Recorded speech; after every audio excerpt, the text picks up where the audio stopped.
back to what I was saying about Jesus. See, whatever that hurt is in there, like you're speaking about this in a devotional way. We need to talk about the Bible in a secular ways, like it's not telling the truth. The religious experience of the spiritual experience is, a lot of us could just simply talk about what the experience of Christianity or Jesus is for us.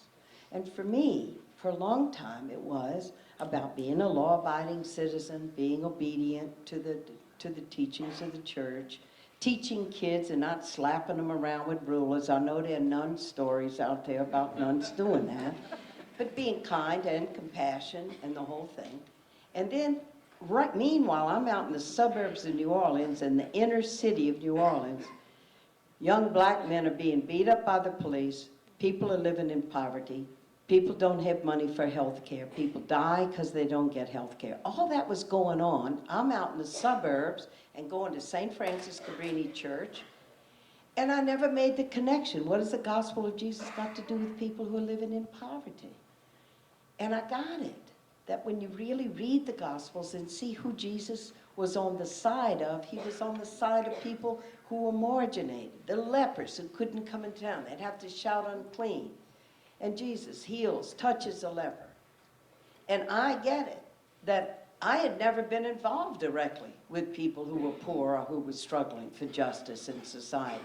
I had grown up in white privilege in Baton Rouge. My daddy was a successful lawyer, and things were real segregated in the South then, and the only way I knew African-American people was as our servants.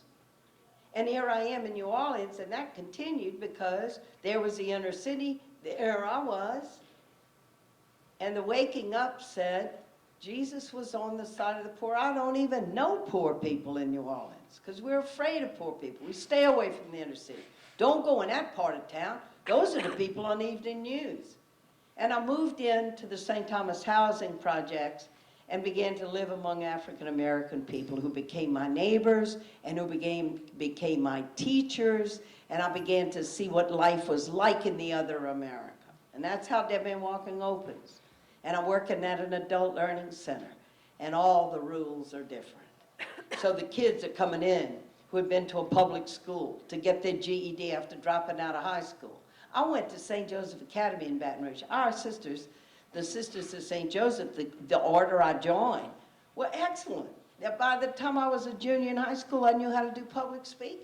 And these kids are coming in, well, how far did you get in school? Well, I was a junior. Okay, well, look, let's see what your reading level is, and let's see what your math level is. And the kid couldn't read a third grade reader. And they were going to bump him out of high school in a year, and here's a young black kid in New Orleans who can't read. What's going to happen to him? And you know what it got me in touch with? It just got me in touch with all the resources I had been given, that I had excellent teachers, and that kid didn't have a chance. Why me? Why me? And how important education is if people are going to make their way into mainstream America. And then we saw the drug dealers everywhere. And kids, little bitty kids, who'd come play in the sister's apartment after school. We had little toys and things where they could come after school. And here's a kid, a drug dealer, handing him a $20 bill to run that little white bag of powder down the street. And he knows when he grows up and he's going to get a job at McDonald's, it's minimum paying. He's still going to be in poverty. There's Sister Mary Lou Special that works with kids to get them off the streets, and those that have gotten out of jail in New Orleans, called Cafe Reconcile, to teach them the restaurant business. And there's this great kid, Marvin, and she could see him beginning to shape up. He's beginning to get it. He's beginning to be responsible. He said, Sister, I'm going to go work in a restaurant. He said, with drugs, I was making $2,200 a week. With this, I'm going to be making what? $8 an hour at the most. But she's saying to him, Marvin, but look at your life. Doing the drugs. Look at the violence. Look how Elliot has already been killed. Look at, the huge violence that goes on.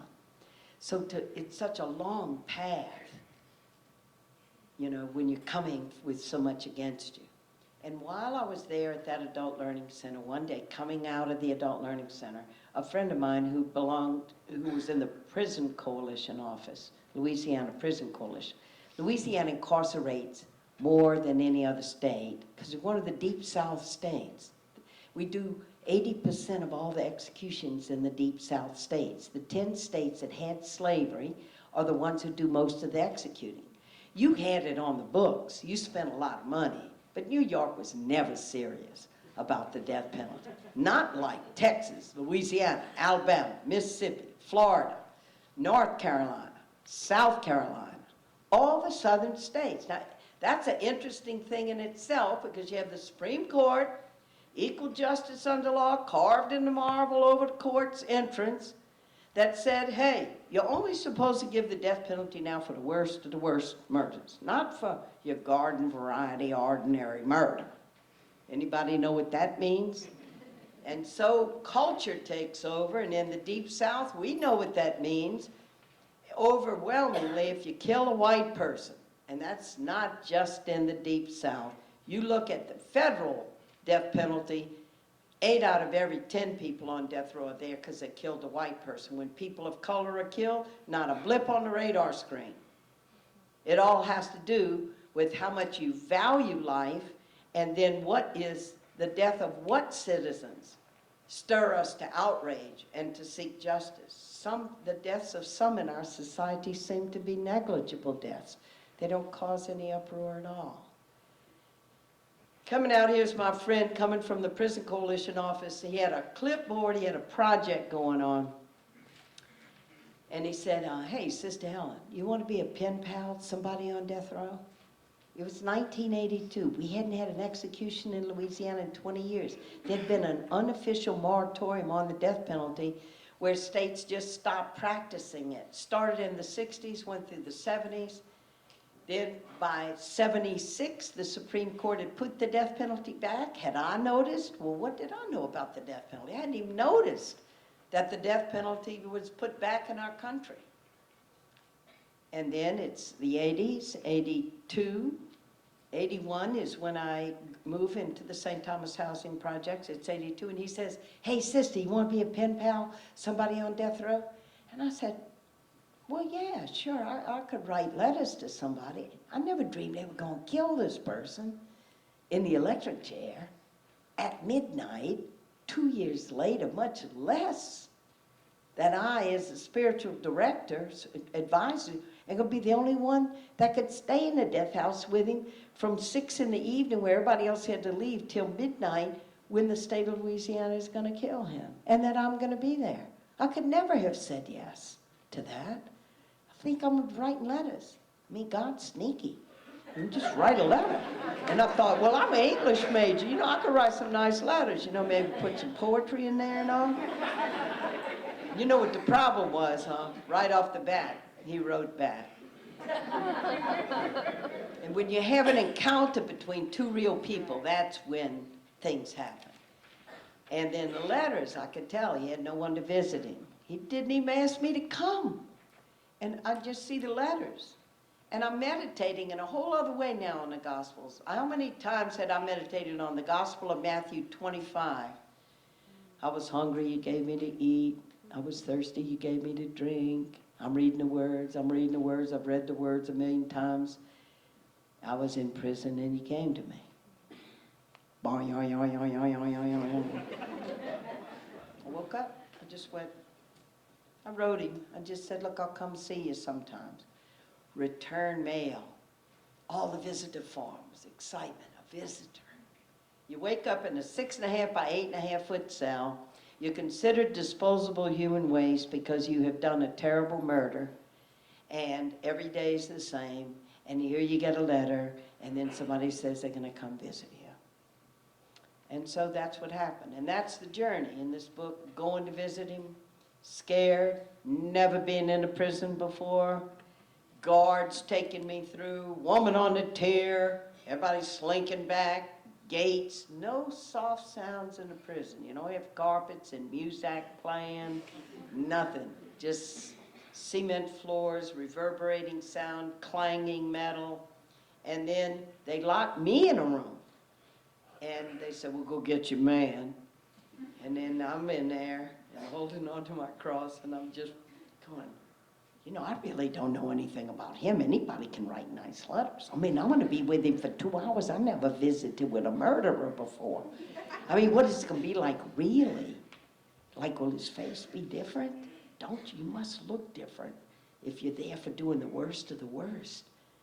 And then the guards brought him in and they locked him. I was behind this heavy mesh metal screen.